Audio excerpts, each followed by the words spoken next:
So I want to start this morning by asking a question.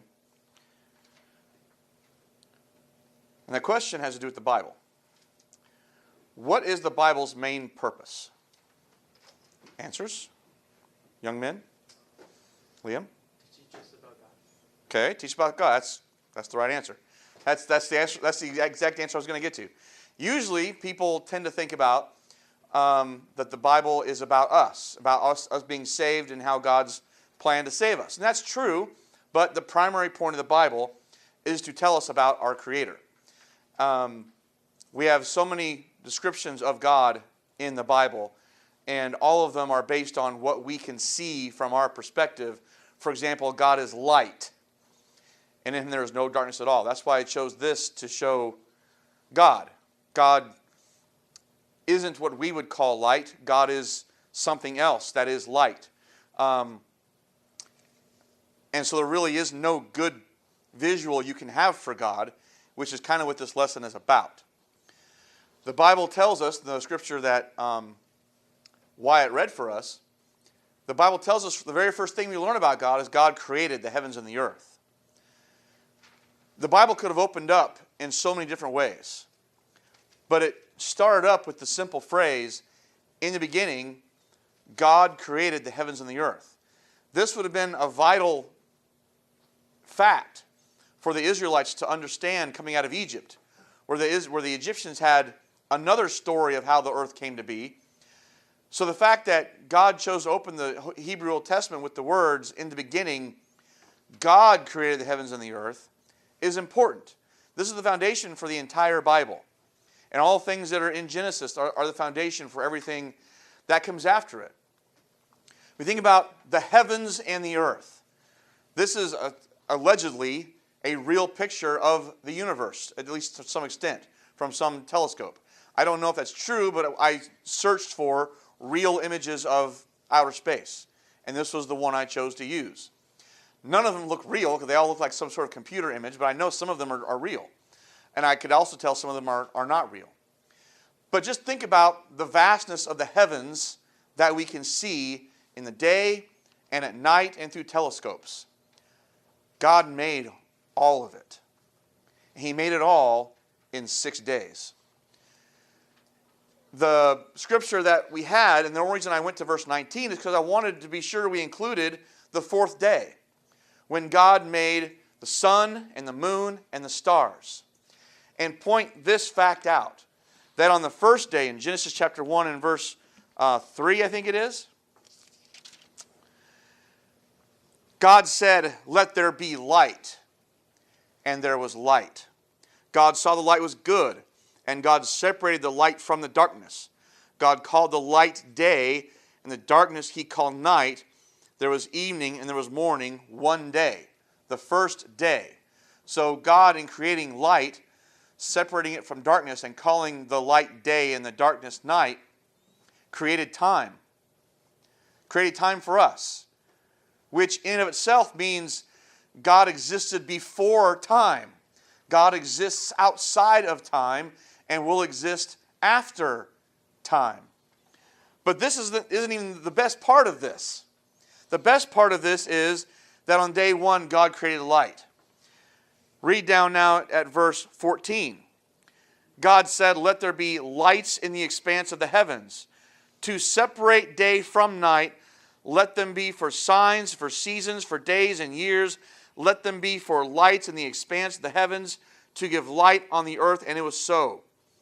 God made the two great lights, the greater light to govern the day, the lesser light to govern the night. He made the stars also. God placed them in the expanse of the heavens to give light on the earth, and to govern the day and the night, and to separate the light from the darkness. God saw that it was good. There was evening and there was morning, a fourth day. God created light before He created the sun and the stars. From our perspective on the earth, there is no light without the sun. The sun is our primary source of light. But there was light before there was sun. At night, there are stars in the sky and the moon to shine on the earth to give us some light at night. But there was light before there were stars. But for us, there is only the sun and the moon and the stars, but there was light before. I've heard that some have speculated God created himself on day one. That can't be. God doesn't create himself on day one. He created something that is light, that either we don't understand is light or that we don't have access to. I don't know all the ins and outs of it. I don't necessarily need to know. But what it shows us is the power of our Creator. That He can create something separate from what we understand to be light, and it is light. There is light without the sun, and there is light without the stars, and there is light without electricity. These are all for our benefit on the earth. There is something else out there called light. Then there's the earth that God creates in a couple of days when He gathers the waters. And this is another amazing fact. He gathers the waters from below the expanse into one place. And from the waters says, let dry land appear. He made land from water. It's fascinating. How does God do that? Some people struggle with how God did it. Most people would say, in fact, there's even, I think it was a psalm or maybe in Job, where God spoke and it happened. The elements of the universe just obeyed when God spoke. That's good enough for me. Maybe there was another process that God used, but the scriptures basically say God spoke and it happened. So I'm going to go with that because that's what the scriptures say. The Bible gives us several visions of our Creator. Ezekiel chapter 1 is probably the single most descriptive of them all, talking about a river of like glass that comes from underneath His throne, and 4 cherubim that hold up the throne, and the wheels inside of the wheels with eyes facing north, east, south, and west. And God Himself is like a blazing fire with something like a rainbow around Him, something like light illuminating from something like a face. An amazing vision of God. Revelation gives us a similar vision of God on His throne. Something like light shining from this thing that's like a throne, with this thing like a rainbow that's like an emerald encircling Him, around Him like a halo. And there's 7 spirits before Him. And there's the 4-winged beasts, and the 24 elders, and the multitudes of the host of angels singing and praising and glorifying His name. There are many other descriptions of God in the Bible that we often overlook. There's one in Daniel. There's one in Isaiah. Here's a few brief descriptions of God and His throne. Actually, this is of God on the earth. There's even a few examples of God being described on the earth. Remember in Exodus 19, Israel comes to Mount Sinai, and God comes down onto the mountain in this cloud and fire and thunder and shakes the earth and frightens the Hebrews. Well, in Exodus 24, not too long after that, Moses and Eleazar and Nadab and Abihu and the 70 elders of Israel see the God of Israel, and under His feet there appeared to be a pavement of sapphire as clear as the sky itself. This is what the Exodus describes when these people saw God on the mountain where they had their fellowship meal with God. In 1 Kings 22 and in 2 Chronicles 18, Micaiah the prophet tells Ahab and Jehoshaphat, I saw the Lord sitting on His throne, and all the hosts of heaven standing by Him on His right and on His left. Job chapter 1 and 2 has a description very much like this, where God is on His throne in heaven, and the sons of God, the angels, come to appear before Him to give an account for what they are doing. And Satan himself is among them. And this is the beginning of the story of Job. 2 Corinthians 12, verses 1 through 6, Paul tells of a man that he knew that was caught up to the 3rd heaven and heard inexpressible words which a man is not permitted to speak. Not can't understand, but in the 3rd heaven where God is, man isn't even permitted to use the language that is up there with God. Though people saw and understood the angels singing and God speaking, there's something else going on there that Paul says this man saw when he was caught up to the 3rd heaven. And all of these visions of God also are seen in the creation itself.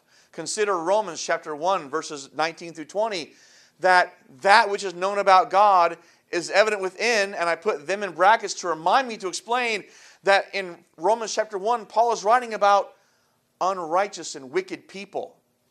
That even to them, God, what is known about God is evident within them. For God made it evident to them. It's not just that God is there and He's up there ruling out of nowhere and man kind of learns about God. God made Himself evident within us, even the unrighteous of the world.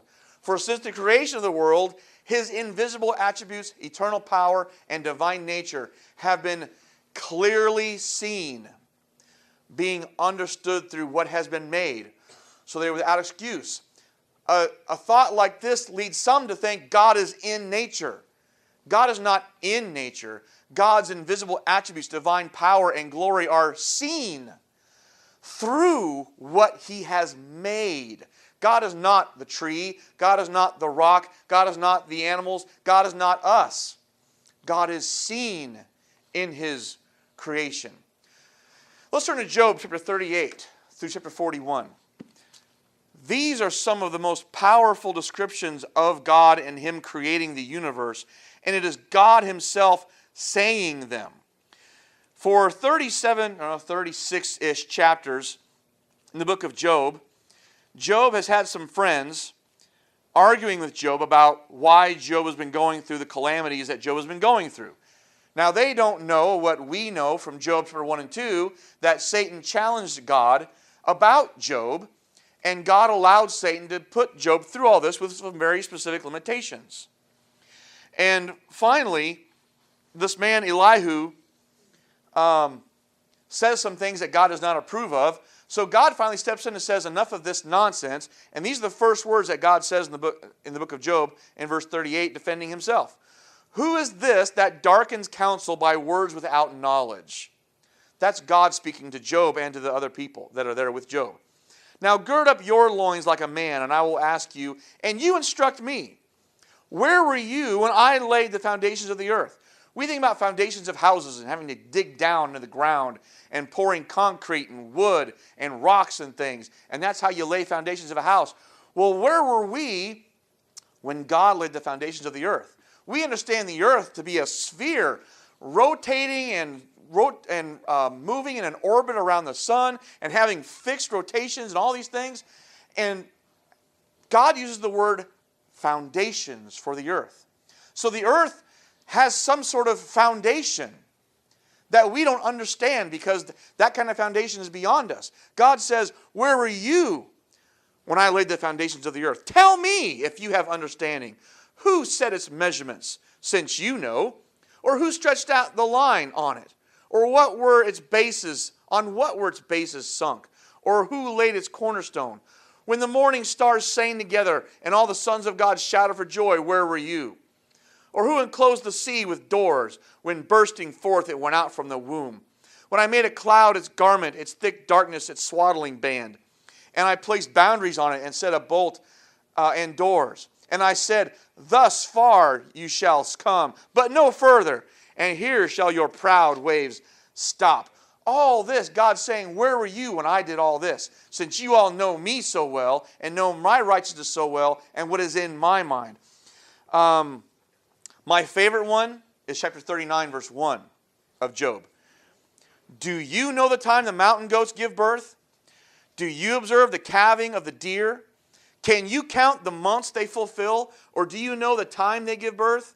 They kneel down, they bring forth their young. They get rid of their labor pains. Their offspring becomes strong. They grow up in the open field. They leave and do not return to them. And he goes on to talk about how God knows the creation and what we call the cycle of life on the earth. How birds lay their eggs and when they hatch. And it reinforces what Jesus says.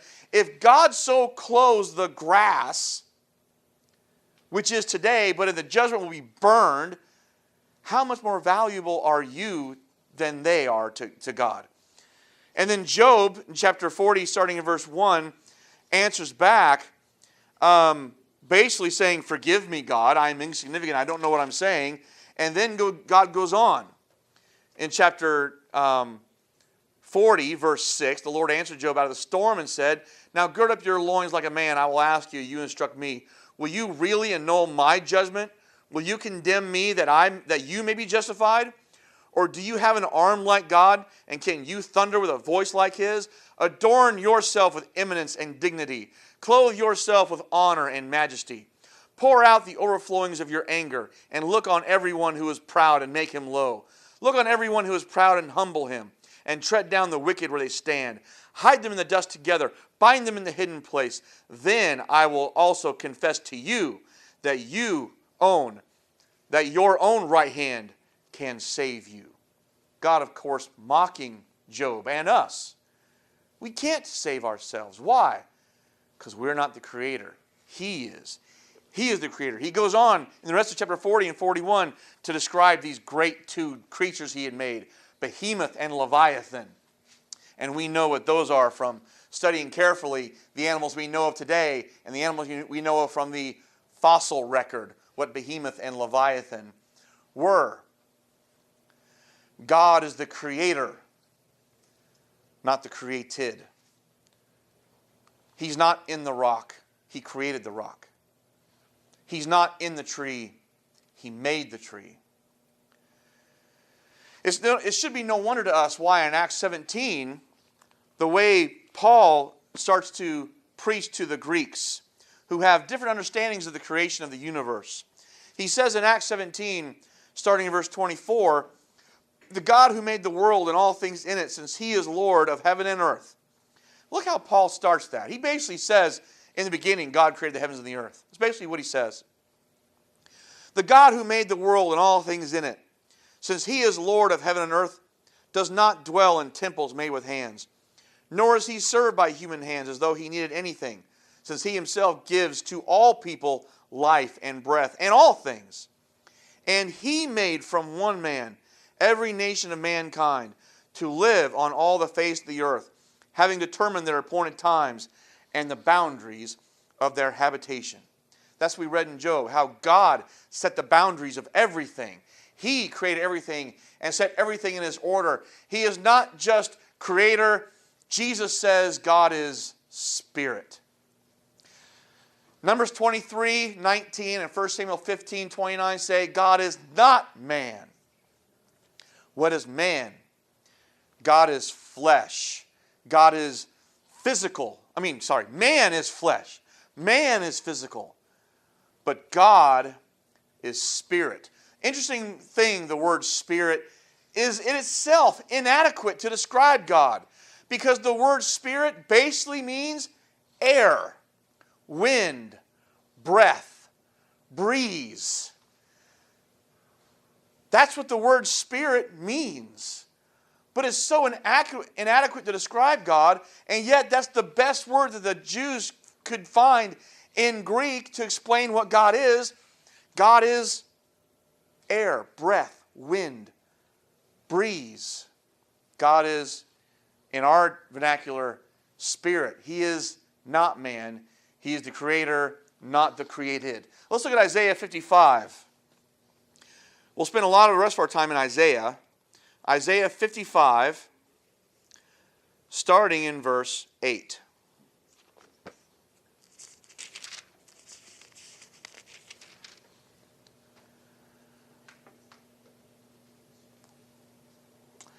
My thoughts are not your thoughts, nor are your ways my ways, declares the Lord.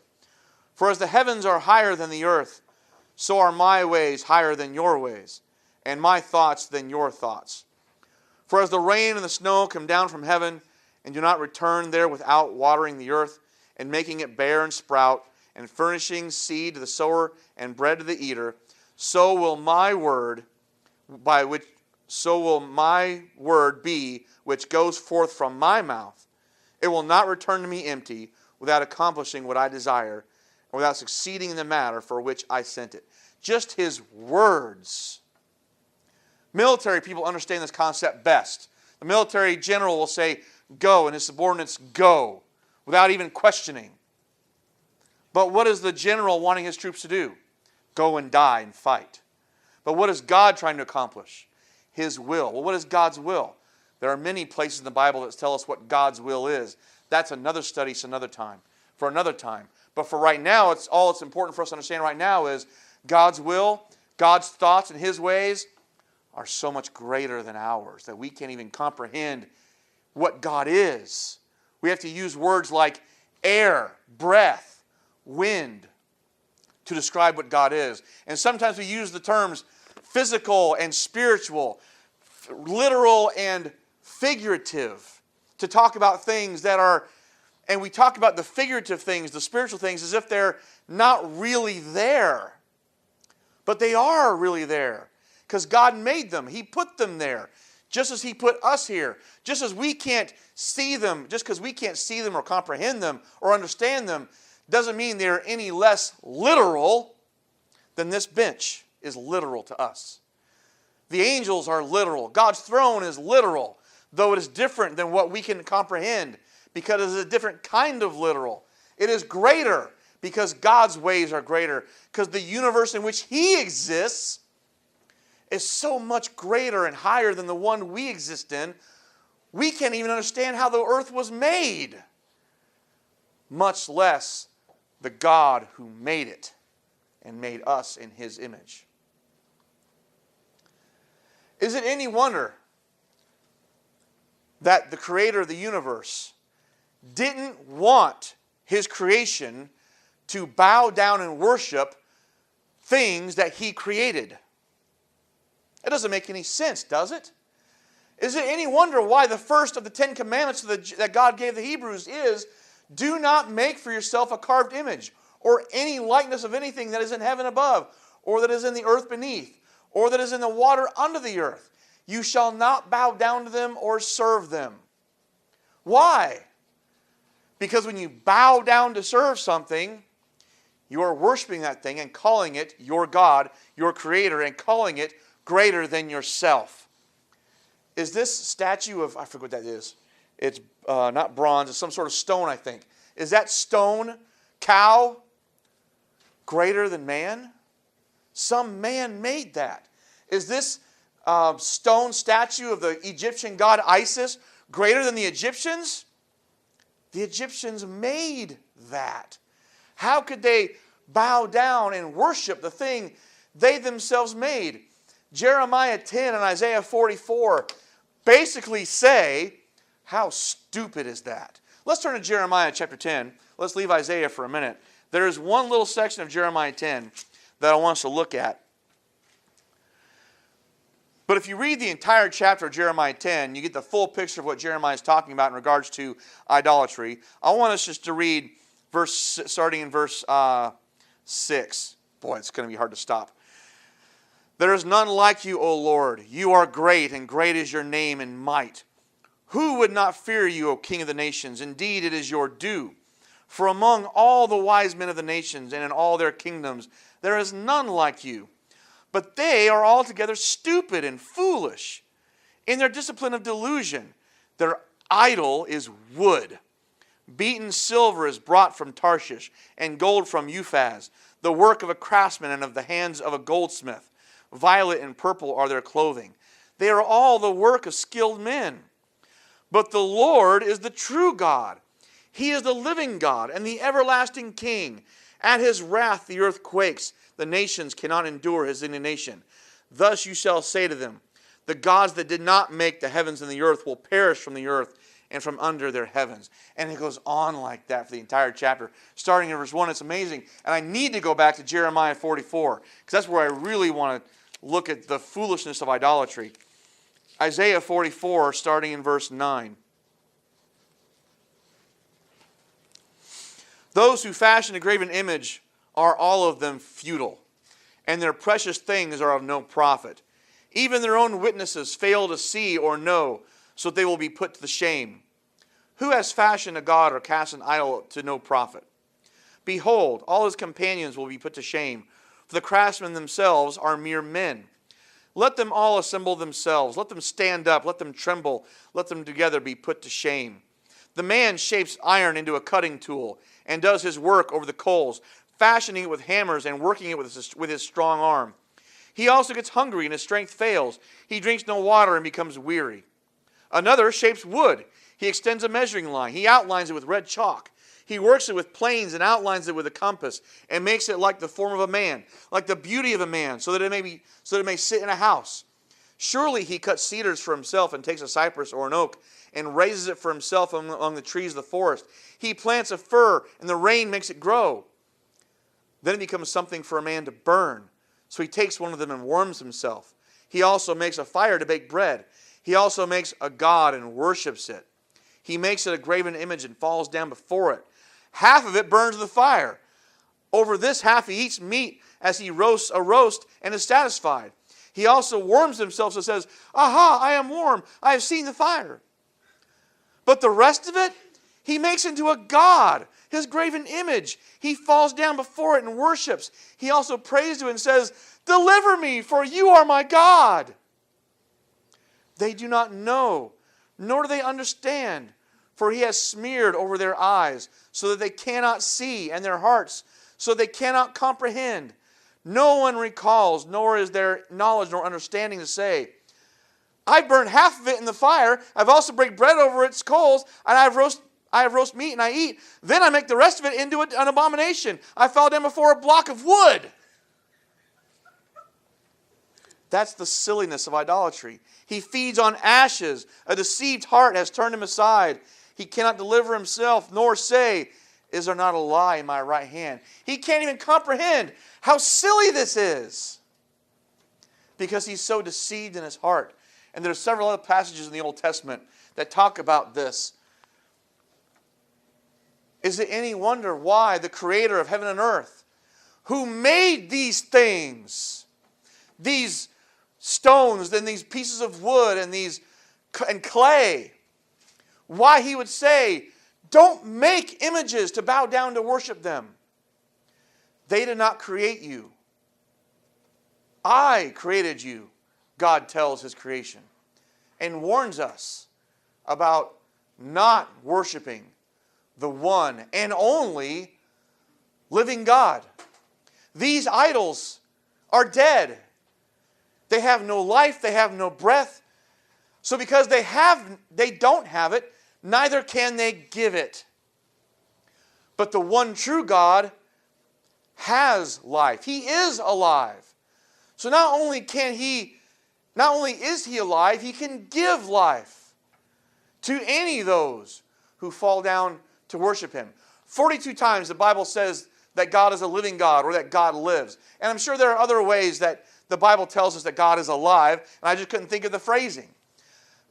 6 of those times are these. Psalm 42, verse 2. My soul thirsts for God, for the living God. When shall I come and appear before God? Jeremiah 10, verse 10. We just read, the Lord is the true God.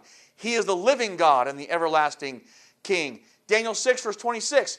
Darius the Mede, after pulling Daniel out of the lion's den, commands all who are in his kingdom that they are to fear and tremble before the God of Daniel, for he is the living God and enduring forever.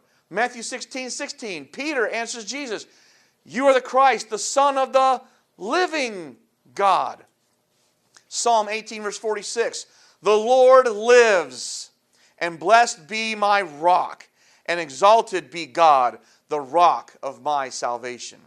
1 Kings 17:1, Elijah says to Ahab, "As the Lord, the God of Israel, lives, there shall be neither dew nor rain these years except by my word," says Elijah, the prophet of the one true, living Creator, God the Father of all the universe.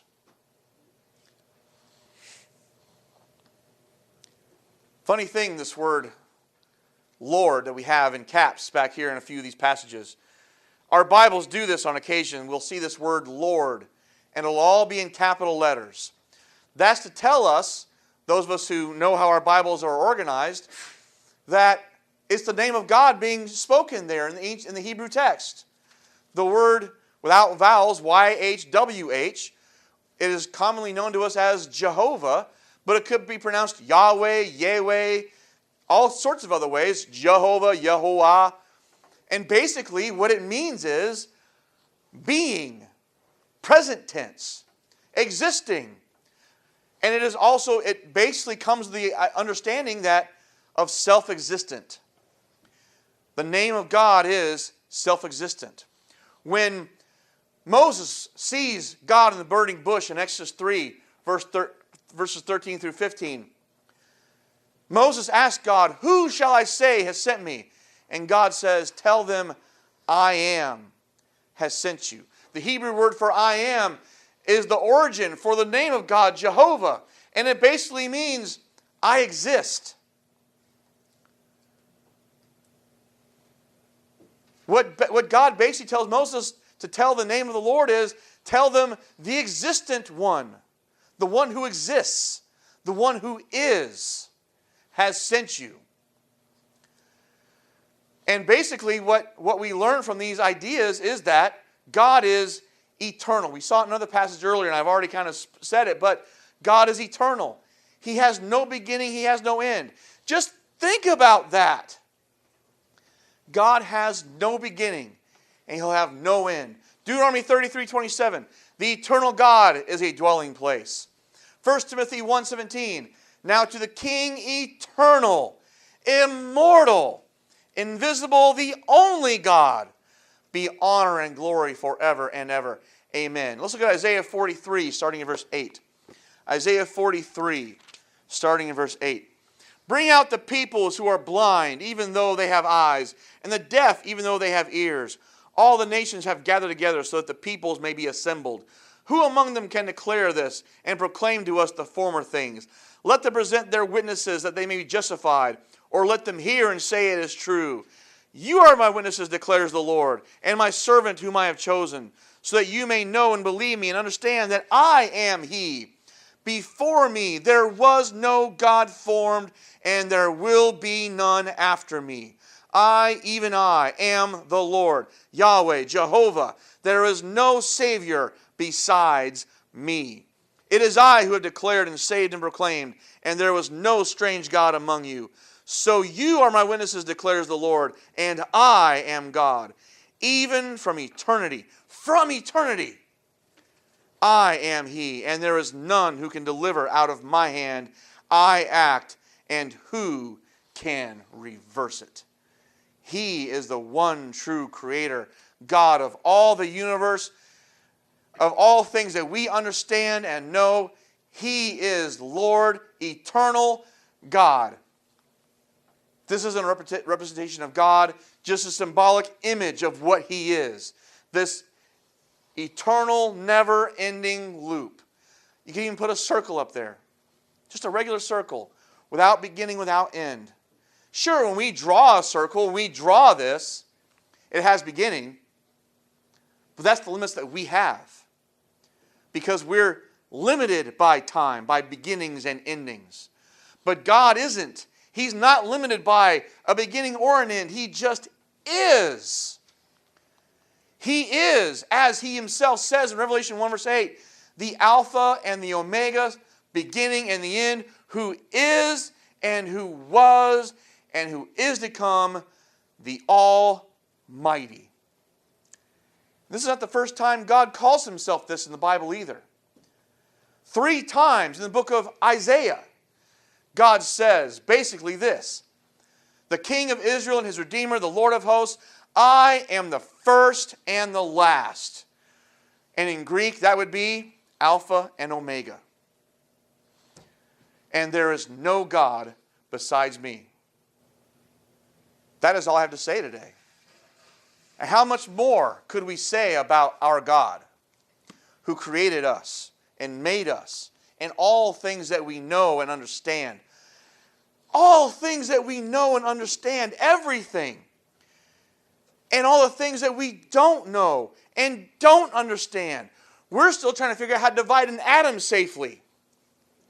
And God created that atom. He made it.